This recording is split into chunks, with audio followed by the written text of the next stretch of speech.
What do you guys have to say to President Trump? Thank you. So new this morning, Israeli hostages might be coming home soon, and that's because Israel and Hamas are both agreeing to the first phase of President Donald Trump's peace plan to end the war in Gaza. This is all according to a post that the president made on Truth Social. The 20-point proposal includes plans to release all of the living hostages and the remains of the dead. NBC's Alice Barr has the details for us. Celebrations in Israel as word spread of a deal to free the remaining hostages from Hamas captivity in Gaza, pause the fighting, and see Israel withdraw its troops to what President Trump called an agreed-upon line. He spoke overnight on Fox News about a conversation with Israel's prime minister. I said, Israel cannot fight the world, baby. They can't fight the world.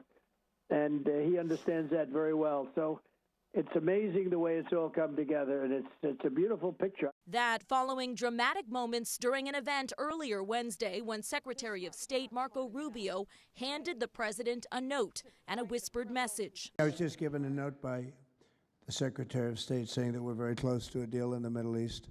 The Israeli cabinet set to vote today on the peace plan President Trump advanced. Approval would trigger the pullback of Israeli forces, with hostages expected to be released on Monday, according to a senior White House official. What do you guys have to say to President Trump? Thank you.